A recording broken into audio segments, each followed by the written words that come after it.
What is up, Spartans? You are listening to episode 219. You are listening to HVAC Masters of the Hustle podcast. And man, am I super excited. As you all been seeing, I've been out there grinding this month of May. Man, we got 5 total on-sites across the nation, 5 different states, 5 on-sites in one event. We're coming to a close. And I'm super excited. I'll be out in Indianapolis when this podcast drops, helping them get to the next level, family heat and air. But I'm super excited about this episode because I just finished up an on-site in Alabama. And when I reach like-minded people that are hungry, young, and ready to get to the next level, I like them to be on the podcast. I like them to hear their story or share their story. And this gentleman has an amazing story. He's making an impact in the market that he is. He's a great leader. Let's go ahead and welcome the one, the only Tyler Lorden to the hot seat. How you doing, brother?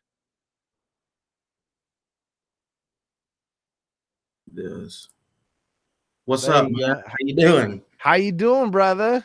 Man, feeling great this morning. Just come off a good week. Good stuff happened. Nice.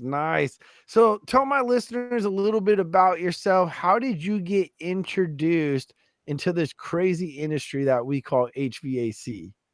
Yeah, so growing up, kind of a typical story, I guess, for most people. My dad did HVAC. He did some commercial and he did residential. My whole life growing up, he was a service technician. He was an installer. He never got into sales or anything like that. And I'll never forget when I was a kid, he always told me, son, don't ever get into HVAC. And And here you are. Yeah, here I am. Fast forward several years. My wife that we have 3 kids with now, whenever we first got together, our second year dating, she ended up getting pregnant. And I didn't really have a great job. I was in the reserve military at the time, and I was working for a waterline crew. And my dad called me up one day and he was like, hey, man, I know you're about to have a kid and this, that, and the other. Why don't you come work for me and I'll teach you a trade where you can always put money on the table? So what went from don't ever get into HVAC, come get under my wing and let me show you some way to put put food and money on the table. So I went to go work with him in commercial. That's kind of where I started out. And it was great. It was really good. I got on the commercial service team, if you will, is what it was called. And basically, we didn't really do service. We basically installed a bunch of mini splits. We run a bunch of copper, ductless, multi-zone, city Mitsubishi mini splits, and all these big commercial buildings. And the service side of it was more doing startup and the controls and things of that nature. And after about a year and a half of doing that, riding with your pops all day, every day, gets kind of tough sometimes. So I got out of commercial and got into residential, and I actually had a pretty good connection there. My wife's family went to school with one of the owners of One Source Heating and Cooling out of Birmingham. And they took me under their wing, brought me in as a residential install helper. My first day on the job, I rode with their lead install of the company. Basically, he was their install manager. And he asked me what my goal was, and I straight up looked him in the eyes and I told him to take your job. Right? I'm hungry. I want to be in your shoes. I don't want to be the guy riding in the passenger seat. What was his reaction? He didn't like that. He didn't like that at all. Funny story. Me and him bumped heads a lot throughout that time. I mean, the guy's a great guy. I learned a lot of really good stuff from him. I mean, if it wasn't for him, I wouldn't have been able to install the way I did and become a lead installer as quick as I did. So I actually learned a lot from him, but we bumped heads. He didn't really like my mindset of wanting to be the best and be better than everybody else. He was that guy. He always wanted to be better than you and above you, that kind of thing. Which, hey, man, if you're like that, hey, no hard feelings here. So we bumped heads a little bit. Anyways, I become a lead installer. I found out pretty quick that installing was not really what I wanted to do.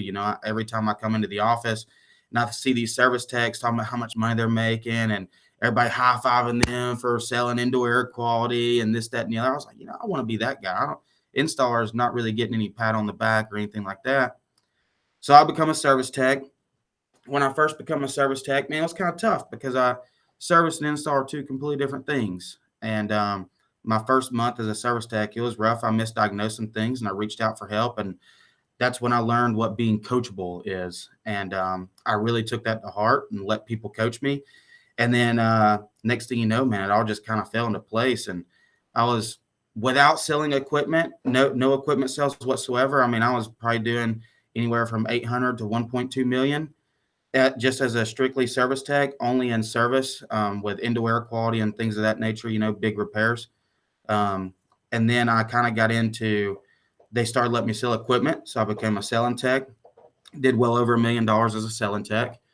And then I was like, I want to get into sales. I like sales, the comfort advisor side of it. So I went to a company and was pretty successful there, did well over $1 million in sales. I think I did like 1.4 million dollars in equipment sales.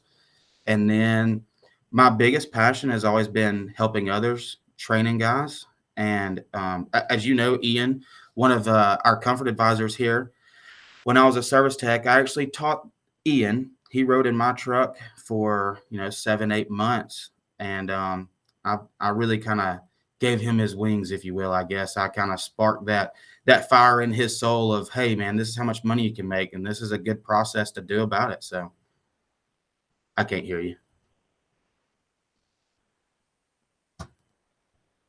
Can't hear you.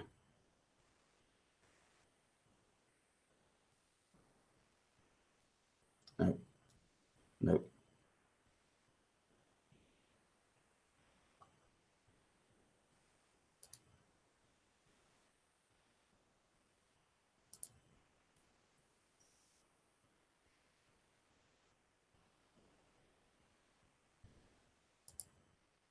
Let me check my end.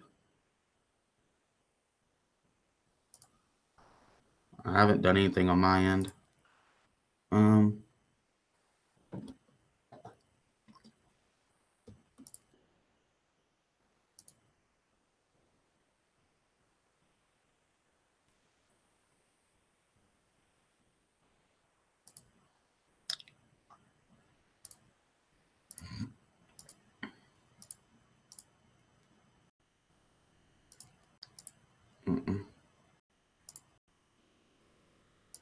There shouldn't be anything on my end. I haven't changed anything.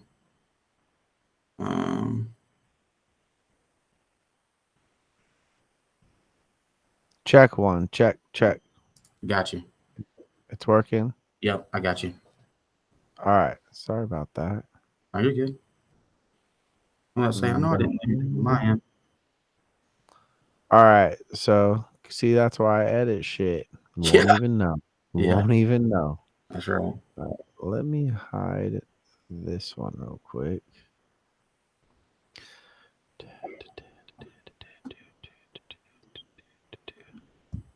All right. So you hear me? Yep, got you.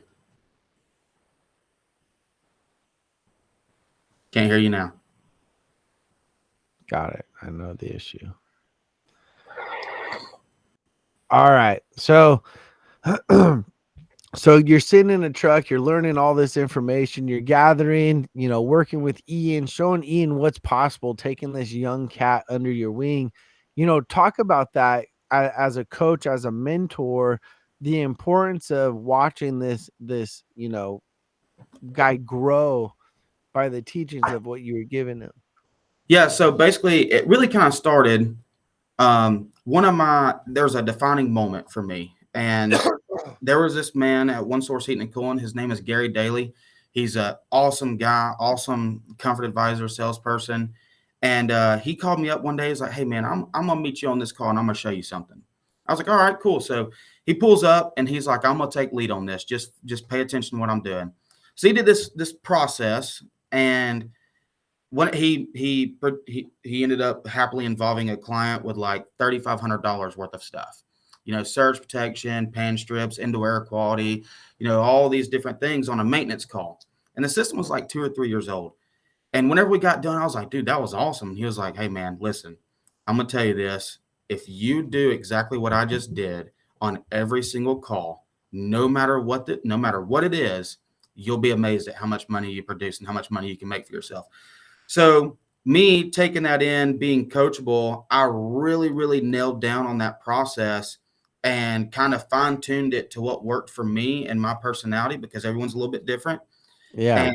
And it just kind of took off. So when Ian came to me and got in my van or in my truck, I really just, all I did was, man, I was super consistent, and I did the same process over and over and over again. And it's kind of funny because it really blew Ian's mind. Anytime I would present to a customer, I mean, it was just like clockwork that they'd buy every time, that they would go for it every single time. And in the very beginning, Ian would almost laugh every time, because he's like, man, how's this guy doing this? And we had tons of conversations. And I just told him, I'm like, hey, man, it might be tough starting out, but if you just do this process and you're consistent with it nonstop on every single call, you don't change anything, you're just super consistent, you'll always have the result you're looking for.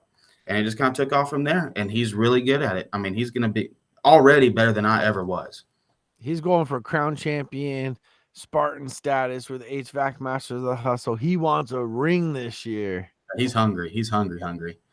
So one thing that you were talking about, I really enjoy the talk of being consistent, because this is very important. And there's a lot of listeners that are listening to this podcast right now that might be shooting from the hip. They don't go in there consistent every single call, same process, same mindset, right? Right. So talk about the importance of being consistent and really going in there and not taking away from that process. Yeah. So the biggest thing as far as consistency goes, whenever you have the same process for every situation, doesn't matter what it is. Okay. Anytime a curveball gets thrown at you, you're not going to get thrown off track, and you're not going to lose your place. So in my mind, the consistency, the main point of that is to stay in control of that call, right? So if you follow the same process and you follow the same steps from point A all the way to point Z of the call, no matter what the homeowner does, you're going to maintain control of that call, because you've got your process nailed down and you're able to stay consistent. Because once that homeowner takes control of the call, it's game over for you and everybody else. So what you have to do is, like I tell my techs all the time, first things first, if you don't have a process, you need to learn a process. Your process is amazing. There's tons of processes out there that works for, tons of people. Everybody's a little bit different, right? So you need to take a process. You need to be taught a process. And once you learn that process, get super comfortable with it and good at it, do a lot of role playing, get out of your comfort zone, really nail that process down. And then you can start implementing that process. And it might take some time. I mean, it takes everybody a little bit of time. It's very rare that you're just going to learn something new and then bam, you got it, right? But if you stay true and you stay consistent, the results will come every single time.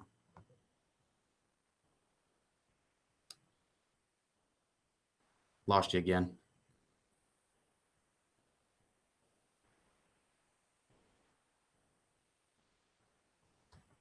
Take me for chance, or take me as an example real quick. I mean, being consistent with the podcast, right? Starting off, I mean, if I would have gave up the first 6 months, I mean, it was probably my mom listening, my sister, my aunts, my uncles, my family, right? Supporting me, all my comments, all my reviews and everything like that. But if I felt defeated, I wouldn't be to where I am today, being consistent with something and, making things a habit as well. Talking about going in there, being consistent, but you also have to train. And talk about the importance of training, Tyler, and how often y'all train your team and what your training facility looks like. Yeah, so we're real big on continuing education and training in the company. The biggest reason why is, as you know, we are a super young company, very, very young. I've got one technician right now that's older than 23 years old. These guys that we've brought onto our team, even our installers, I mean, they're very, very young, very, very hungry. And so because of that, this is their first company, their first HVAC job. We're able to really kind of slow down and take our time and spend tons of time with them on training. Back in our warehouse, we have a stage, we got some speakers, we got a projector screen. So we can really kind of get them out of their comfort zone by being on a stage and getting up on a higher level and in front of everyone and doing some role playing, get them out of their comfort zone. We also have two fully operational systems in the back of our shop. We have a 16 SEER Amana gas furnace split system, AC coolant furnace. And then we, on the other side of our shop, we have a 15 SEER Bosch inverter. So not only do we have just the role playing and process training and the classroom style training, if you will, we also have the technical side of it. And so what we do is every single Friday morning, we have a tech meeting. And that's where myself, Matt will be here, and all the technicians and installers. And basically, I take the week and I review all the calls that were ran, what kind of, I read their invoices and see what kind of issues we were running into, if there were callbacks or if there were some technical problems or difficulties that they had, or if there was an opportunity that was missed. And we kind of review that. And then we take a deep dive into one or two specific examples and really kind of break it down. I involve everyone in it, asking them what they think, what they would have done, what they could have done different. And we just kind of collaborate, and I give my 2 cents on how you should handle that call the next time. And then we just kind of grow from it. And that has been working out tremendously. I mean, our guys really take in all the coaching and the training that we provide, and they run with it. And I mean, they have a good success track record. Yeah. And one thing that I notice in companies is sometimes when they do training with their people, right? Their people aren't paying attention. They're, goofing off. They're not bought in, right? Right. Well, you have a great culture at your company where, I just finished an on-site training 3 days out there, and everyone's bought in. They're bought into the belief of the company, where you guys are going, your vision, your mission. Talk about the importance of having your people stand behind what the company believes in. Yeah. So, I mean, I'll tell you, I think that's probably the number one important thing, because if the main leader of the company has goals, the only way that those goals are going to be achieved is if his team is behind him or on his side, fighting for the same rights or the same goals, right?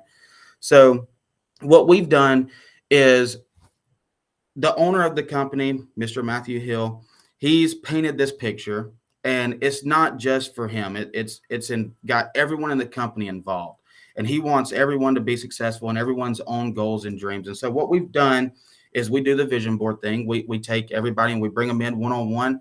I find out exactly what their goals are, where they want to be, what their goal is in the company, outside of work, family life, home life, all those things. And then we create basically a process or a plan of action, if you will. And we kind of, a roadmap to success is what we create for them. And we break it down step by step. Hey, you want to go here, you want to do this. Well, to get to step C, we got to do A and B first. So let's do A, B, and then we'll get to C. And that's kind of how we do it. And I mean, our first year, actually last year in 2022, we had 4 guys buy their first house. We've got, Nice. yeah, they bought their first house. Several people have bought, motorcycles, new vehicles. I mean, these guys are, whenever they buy into the process, or buy into the dream or the goal, it makes my job easier and everyone else's job easier, because if they have a bad day, you can be like, hey man, listen, I understand, but you got to stay that course, and tomorrow's going to be better. Let's look at the next call. Let's see what the next opportunity is. And so buying into the dream, the goal, that's not always easy to do, but I think we've got that figured out pretty good here. No, I love that. You know, doing training, setting goals, doing those vision boards, those are extremely important highlights of employees to keep those things in front of them. As they're celebrating their wins, everyone should celebrate those together. One thing that you guys have also is a team text thread, right? Where everyone's celebrating their wins. And that's really keeping the energy up. Also, it creates competition without the company as well. Talk about that and the importance of really, celebrating everyone's wins together, regardless if it's a club membership, a repair, a system, whatever. Yeah. So, I mean, like you said, you hit the nail on the head. It doesn't matter. It doesn't matter what it is. A win is a win. It doesn't matter if we happily involve a client with a $30,000 system, or we happily involve a new customer with a maintenance membership for $159. A win is a win. And we want to make sure that every person in the company, every win that they get through the day is celebrated. So I don't see their wins. So we leave it up to them to put that in the company group chat, and they do it every single time. And everyone always celebrates. So we have like competitions throughout the month. Hey, whoever gets the most maintenance membership signups or most renewals or sells the, produces the most revenue in surge protection or indoor air quality. We do these monthly competitions, and there's always an award at the end, whether it be, a $100 gift card for you to take your family out to dinner, or just $100 bill, or whatever the case may be. We do all these types of awards to really kind of keep that morale up.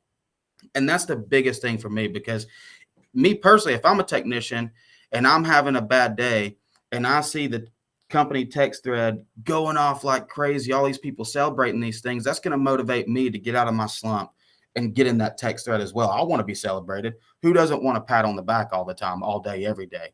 So when you Absolutely. So I mean, when you're coming to work every day and you're constantly being high-fived and congratulated for your success, no matter if it's big or small, that really helps the culture out also.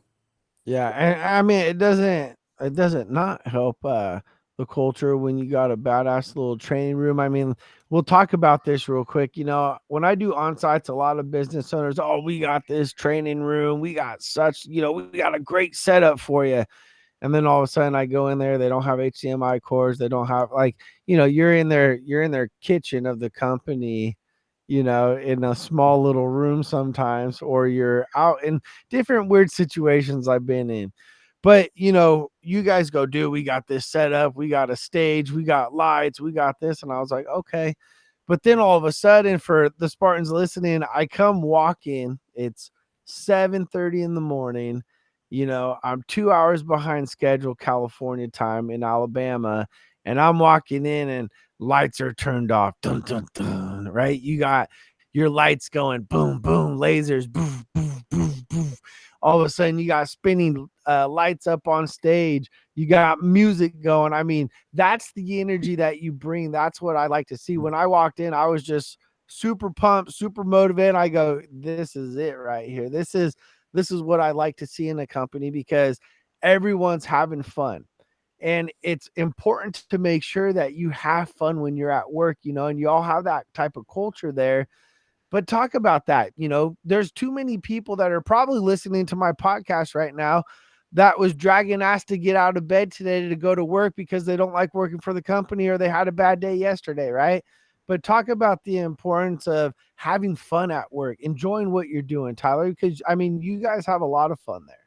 Yeah. So, work hard, play hard, right? And if play harder, that's right, play harder, and if you want your guys to really come in and, get in these hot addicts and run these late night calls at 10, 11 o'clock, or do multiple install on a Saturday, whatever the case may be, there's got to be a reward, right? So I don't want anybody coming to work on a daily basis that's like, man, I hate this place. I hate my job. There's no fun here. We never do anything, right? Just super bored. So what we try to do is we try to involve everyone in a lot of fun. I know I've listened to several of your other podcasts, and like Amanda, they go out and do things, the monthly. They shut the company down once a month. Yeah. And take all their employees out from like 12 to 4. Yeah. So we don't do anything like that. That's awesome. And we want to do stuff like that. We're on our way to doing that. That's right. We are. We're getting there. So, but what we do, man, is like we take our guys golfing. So our technicians on the Thursday or the week before they go on call, right? So they go on call on a Friday. The Thursday before that Friday, if you're going on call, we give them that whole day off. And typically what we do is we go do something with that technician, whether that be, hey, we go to the golf course, or, TJ's got a Harley and I've got a Harley and Matt's got a Harley. And if TJ says, hey, man, let's ride Harleys today, there's not anything crazy going on at work, me and Matt, we'll dip out. We'll go ride Harleys for a couple hours, get some lunch with that technician, or, one of the other technicians if he wants to go play golf. So on their off day during the week before they go on call, we take them, we go have some fun. It's completely paid for. They don't pay a penny. It's kind of a way for them to unwind, relax, and have some fun to get ready to go out and crush it on the weekend. And then just on a regular day, we bring the guys in. It's super high energy around here. Anytime Ian happily involves a client with a new system, we got this speaker and we like to run through the office playing some rap music, get everybody pumped up. You know, we Get 'em all talked about hyped up. yeah, we talked about getting some of those big red alarm speakers that go off. I just gotta flip a button. There's alarms. Hey, system sold, letting everybody know. We talked about doing some stuff like that. So, you know, the biggest thing is whenever you come in the mornings for our meetings and there's music playing, you know, it's super early in the morning, you're tired, you haven't woke up yet, you haven't had your coffee. You walk into the office and it's basically a party zone, right? Everybody gets super pumped up, the energy's there. The right. You get pumped up, the energy's there, man, and people just get ready to go out there and crush it. It changes the mood, it changes everything. And I'm a firm believer in that culture because I've worked at those companies where there's not really a good culture, right? It's just kind of boring, it's dead, there's no celebration, there's no fun in it. And so, especially with these guys being younger, you know, they like to have fun, they like to party. And so we entertain it and we have a good time doing it. Yeah. And, you know, you guys are doing something really good. You're making a big impact out there in Huntsville, Alabama. And, you know, I love the team. I love the culture. I love that you all are young. You know, what is it that makes you want to focus? And I'm not going to say focus more on like the younger crowd, but what is it that you're noticing from the younger generation that you're getting? Well, you know, I've heard this a million times throughout the industry, and I'm witnessing it now, right? So nothing against the guys that have tons of experience. We definitely want those guys to come in. Like we want those experienced technicians, experienced installers, and experienced comfort advisors to come in. However, if you've got someone that comes from, you know, a crappy culture, I mean, this industry at a lot of companies, man, it's almost a Debbie Downer in a lot of places. And so when you take someone that's got a lot of experience and bring them in, it's really hard to get them out of their old ways, right? So with the younger generation, the kids coming out of high school or coming out of college looking to get into a career, they're hungry and they don't have any prior experience or past bad experiences with other companies with poor management or poor leadership. So we can really kind of break them down and build them up how we want them to be as an anytime heating and cooling technician, right? We're not trying to keep them as a technician they were before. We want them to, you know, fit into our culture and fit into our dream. And with the guys with no experience, we can turn them into what we need them to be, which is going to help them get to the next level as well. And that's why we really focus on that younger generation. You know, the younger generation, they don't have houses, they don't have wives, they don't have kids mostly. They don't have a ton of responsibility. And so they're hungry to create that lifestyle. Like, you know, I said a little while ago, we had 3 or 4 different people buy houses, their first houses last year. That's a huge accomplishment, man, before they're even 22, 23 years old. Yeah, I mean, that's a big deal. Buying their vehicles, buying their dream motorcycles and things like that because they're able to. And they're able to work and they're willing to work and they're hungry to work. I really like that younger generation. It's easier to coach those guys and it's easier to be a role model and for them to look up to you as well. Well, Tyler, let me ask you a question. What is, you know, having such an amazing team, great culture, not bringing in people with bad habits or anything? What does a hiring process look like for any time? Yeah, so our hiring process is pretty cut and dry. I mean, it's nothing fantastic, I would say, compared to other companies out there. But what we do is we'll get applications in through our marketing software. I review every application. I reach out to that person, whether we have a position open for them or not. I reach out to them. I bring them in for an interview. We see how the first interview goes, and I really just kind of get to know that person, right? I want to know what that person's like, what are their weaknesses and strengths, why they chose Anytime Heating and Cooling out of the other hundreds of companies in our area. And a lot of times it goes back to, well, they've done a lot of research. They've looked on our website. They've seen our reviews, and they really want to be a part of our culture and what we're doing here. That first interview is really just initially getting to know that person, seeing what they're about, knowing what their experiences are, you know, X, Y, and Z. And then from that point, I'll reach out to them a couple days later, and I'll set up a second interview. And that second interview is a lot more based on, okay, so what do you want to do here? Where do you want to go? And seeing if I have a fit for them in the company. And then if everything goes good in that second interview. I set up a third interview, and that third interview is with me, myself, and then the owner, Matt. And he kind of takes control of that interview, and that's seeing that other face, that meeting the owner of the company firsthand. And then from that point, we either hire them or we wait and let them know, hey, right now is not the time. We don't have a position open, but we've got you on speed dial. So just hang tight and we'll get you in here. 100%. You know, and hiring the right people is very important because I mean, like you said, if you bring in someone with bad habits, everything, it could totally tear down the culture and everything like that. So another question is, say you do bring in the wrong person.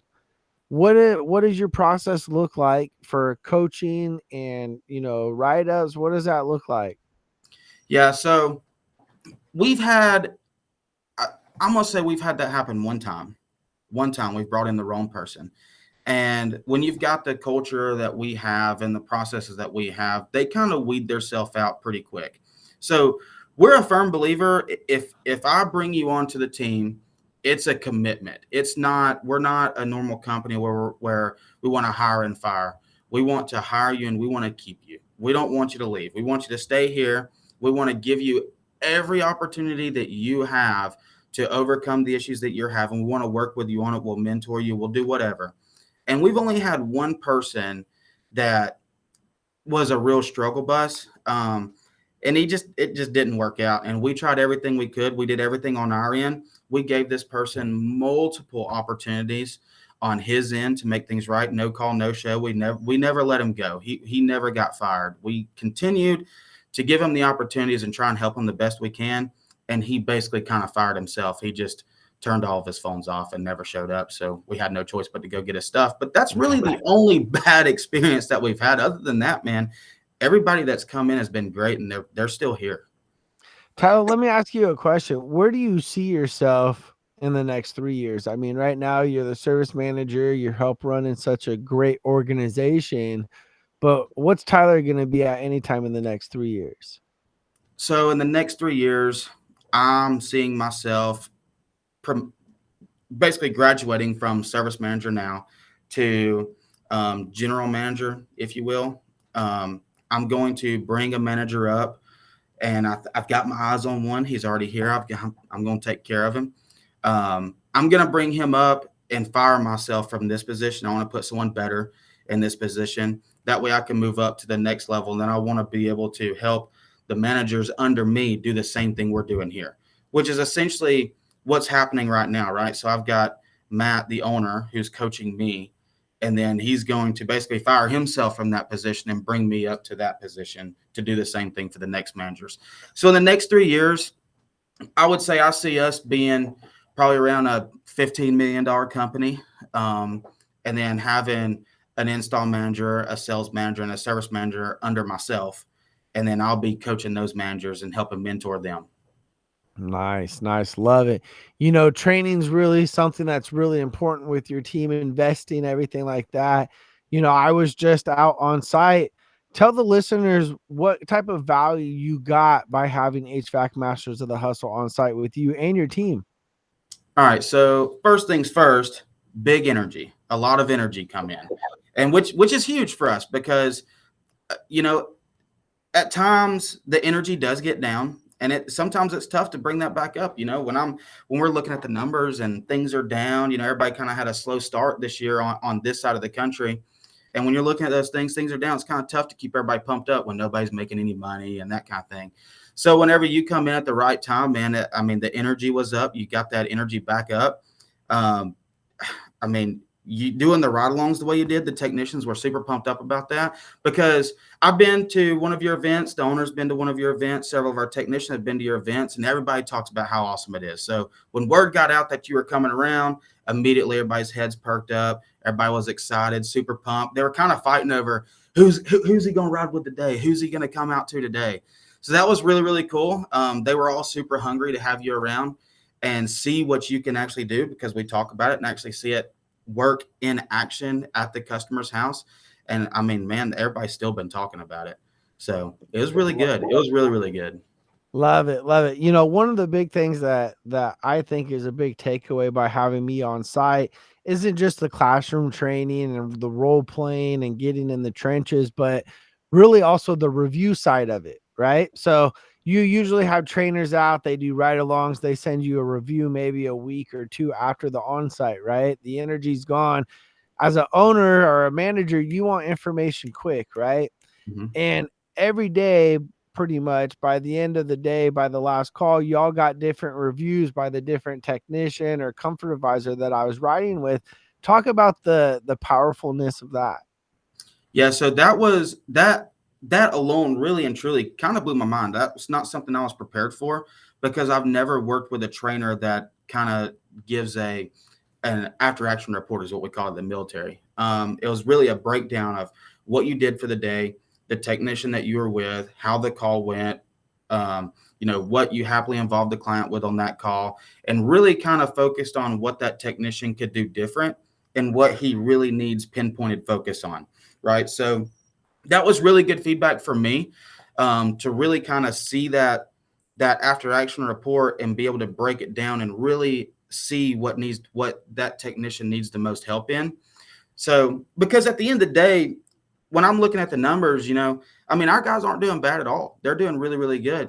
But you brought in a big eye opener for me to see that, hey, there's several things that we could be doing different or just slightly improve on, and you'd be mind blown at the results. And so that was kind of my biggest takeaway from your report that you gave me at the end of every day. I have all three of them. I've got them broke down, and I've got notes wrote down where I can really kind of focus on that particular step of that process to help them double or quadruple their numbers.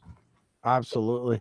You know, Tyler, as we're wrapping up this podcast, I got listeners from business owners, dispatchers, managers, supervisors, comfort advisors, installers, technicians. What would you like for them to get out of this episode of HVAC Masters of the Hustle? Well, the biggest thing is just know that anytime heating and cooling out of Huntsville, Alabama will be we're working our way up to the top. That's for sure. We want to be a role model company. I encourage everyone to go and see what we're doing here. Follow some of our technicians. If you have any questions and you're interested in, seeing anything that's going on, holler at me. And then the biggest thing is, since you were just here on the on-site training, if any of people listening to this podcast have not done an on-site training, I highly recommend it. It's not even about the investment or anything like that, because the ROI is way more than what you invest, but it's the level of energy that Jason brings to the table, that eye openers that he can give you, whether you're a business owner or you're in management or you're a comfort advisor, installer, you're a service tech, selling tech. It doesn't matter what it is. He's got something for each individual person and role in the company. And he can take your company and really flip flop things around. If you're in a slump, he can really tune it up and get you where you're trying to go. Bam. And one last thing, I got a lot of listeners in the Alabama area, the Birmingham, the Huntsville, the Tuscaloosa, the Montgomery. What if they wanted a job, Tyler? How do they get a job? How can they reach out to you? How can they get their foot in the door?